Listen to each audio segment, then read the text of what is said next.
Kashipur Bajpur road स्थित कृषि विज्ञान केंद्र में किया गया 6 दिवसीय किसान मेले का आयोजन। काशीपुर में आज आज़ादी का अमृत महोत्सव किसान भागीदारी प्राथमिकता हमारी अभियान के तहत आत्मा योजना व कृषि विज्ञान केंद्र के सहयोग से 6 दिवसीय किसान मेले का शुभारंभ किया गया। इस दौरान बेमौसमी धान की खेती नहीं करने और बासमती की खेती का क्षेत्रफल बढ़ाने और धान की सीधी बुआई पर बल दिया गया। दरअसल काशीपुर में बाजपुर रोड स्थित कृषि विज्ञान केंद्र में आयोजित किसान मेले का शुभारंभ मुख्य अतिथि विधायक त्रिलोक सिंह चीमा, किसान आयोग के उपाध्यक्ष राजपाल सिंह, मुख्य कृषि अधिकारी डॉक्टर अजय वर्मा, मुख्य उद्यान अधिकारी डॉक्टर भावना जोशी व गन्ना आयुक्त हंसा दत्त पांडे ने संयुक्त रूप से किया। इस दौरान विधायक चीमा ने कहा, क्षेत्र में चीनी मिल लगवाने का वह प्रयास कर रहे हैं क्योंकि क्षेत्र में गन्ना का क्षेत्रफल दिनों दिन घट रहा है। इससे किसान की आमदनी पर खासा प्रभाव पड़ रहा है। किसान आयोग के उपाध्यक्ष राजपाल सिंह ने कहा, क्षेत्र की चीनी मिलों का उच्चीकरण कराने का प्रयास किया जा रहा है ताकि किसानों को अधिक से अधिक लाभ मिल सके। मुख्य कृषि अधिकारी डॉक्टर अजय वर्मा ने किसानों से आह्वान करते हुए कहा कि प्राकृतिक खेती को बढ़ावा दें और जैविक खादों का प्रयोग करें। रासायनिक खादों का अधिक प्रयोग करने से आमजन के स्वास्थ्य पर बुरा प्रभाव पड़ रहा है। कृषि विज्ञान केंद्र प्रभारी डॉक्टर जितेंद्र कात्रा ने किसानों से बेमौसमी धान की खेती कम करने और मक्का की खेती अधिक करने का आह्वान किया। साथ ही बासमती धान का क्षेत्रफल बढ़ाया जाए। डॉक्टर कात्रा ने किसानों से धान की सीधी बुआई करने पर जोर दिया। उन्होंने बताया कि किसान मेला 30 अप्रैल तक जारी रहेगा। इस दौरान किसानों को उन्नत खेती से संबंधित जानकारी दी जाएगी। किसान मेले में रेखीय विभाग, पशुपालन, उद्यान, डेयरी, कृषि, रेशम उद्योग, गन्ना के अलावा प्राइवेट संस्थान जैसे दयाल धानुका, एग्रो इंडिया, इफ्को, राष्ट्रीय बीज निगम, श्री राम सालवेट, जय गुरुदेव समेत 27 संस्थाओं के स्टॉल लगाए गए।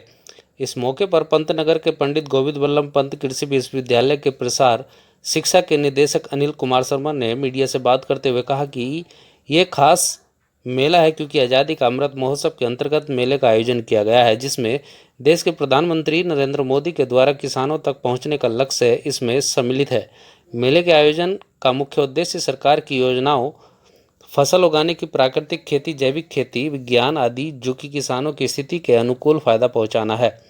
उन्होंने बताया कि किसानों मेले में रेखीय विभाग, पशुपालन, उद्यान, डेयरी, कृषि, रेशम उद्योग, गन्ना के अलावा प्राइवेट संस्थान जैसे दयाल धानुका, एग्रो इंडिया, इफ्को, राष्ट्रीय बीज निगम, श्री राम सालवेट, जय गुरुदेव समेत 27 संस्थाओं के स्टॉल लगाए गए हैं। किसानों की आय बढ़ाने के सवाल पर उन्होंने कहा कि किसानों की आय बढ़ाने के लिए तकनीकी बहुत महत्वपूर्ण है। किसान मेले में विकास खंड काशीपुर के अलावा जसपुर, बाजपुर, गदरपुर, रुद्रपुर, सितारगंज, खटीमा के 28 किसानों को किसान श्री पुरस्कार से नवाजा गया। इस मौके पर कृषि विज्ञान केंद्र प्रभारी डॉक्टर जितेंद्र कात्रा, प्रगतिशील कृषक बलकार सिंह, दिलबाग सिंह, सुरजीत डावर, सुरेश राणा समेत 600 अधिक किसान मौजूद रहे। ये देखिए, ये एक स्पेशल मेला है। ये आज़ादी का अमृत महोत्सव के नाम पर आपको मालूम ही है 75वां साल चल रहा है और इसमें ये प्रधानमंत्री जी का ये सोचना है कि हम ज़्यादा से ज़्यादा किसानों तक पहुँचें। उसी के उपलक्ष्य में लग रहा है। वैसे तो हम लोग मेला लगाते रहते हैं, साल में 2 बार लगाते हैं, लेकिन ये मेला स्पेशल है जिसमें कि सभी तरीके की जो गवर्नमेंट की, चाहे वो योजनाएं हों, चाहे वो साइंस हो इसके पीछे, या नेचुरल फार्मिंग हो या ऑर्गेनिक फार्मिंग हो, जिस तरीके से जिस कमोडिटी के लिए किसान को फ़ायदा हो सके, उसके लिए ये इस मेले का ऑर्गेनाइजेशन हुआ। यहाँ पर तो इस समय पूरे हमारे डिस्ट्रिक्ट से किसान आए हैं क्योंकि हर डिस्ट्रिक्ट में लगा हुआ है। ये पूरे देश में हर डिस्ट्रिक्ट पर इसमें लग रहा है। 25 से लेकर 30 के बीच में ये इसका एक महोत्सव के तौर पर इसको मनाया जा रहा है। यहाँ पर एक तो सारे हमारे जो गवर्नमेंट डिपार्टमेंट हैं, रेशम का हो, कृषि का हो, हॉर्टिकल्चर का हो, इफ्को का है, क्रिप्को का है, आप खुद घूम के देखिए तो मेरे ख्याल में शायद 16-17 स्टॉल यहाँ पर हैं इस समय। किसानों की आय बढ़ाने के लिए एक तो टेक्नोलॉजी हमारी इम्पॉर्टेंट है और उस टेक्नोलॉजी के लिए विश्वविद्यालय जो टेक्नोलॉजी देता है उसको हम लोग आगे बढ़ाने की कोशिश करते हैं, किसानों तक पहुंचने की कोशिश करते हैं। दूसरा, जो किसान इस समय है, मेरे ख्याल से ये होना चाहिए कि किसान जो रेस्पॉन्सिव किसान हैं, जो वास्तव में चाहते हैं कि उनकी आय दुगनी हो। सरकार तो जो कोशिश कर रही है वो कर ही रही है, लेकिन अगर किसान खुद चाहता है कि हाँ उसकी आय दुगनी हो, तो उसको अब ये जो तरीका आया है नया, नेचुरल फार्मिंग है या आपकी ऑर्गेनिक फार्मिंग है, जहाँ इनपुट कम होगा। यहाँ समस्या क्या आ रही है कि जो इंटेंसिव फार्मिंग है उसके अंदर इनपुट बहुत ज़्यादा हो गया, इनपुट कॉस्ट बहुत ज़्यादा हो गई है। इनपुट कॉस्ट जब ज़्यादा हो जाती है तो आपका जो मार्जिन है, जो आपको प्रॉफिट, तो वही हो रहा है। अगर गेहूं का एक कोई रेट तय किया गया है तो गेहूं तो उसी हिसाब से पिएगा। अब उसी गेहूं को तैयार करने में आपने जो है वो अपना पैसा ज़्यादा लगा दिया, इनपुट ज़्यादा दे दिया, तो फिर आपके लिए मुश्किल हो जाएगी। इनपुट कॉस्ट को हम किस तरीके से घटा दें।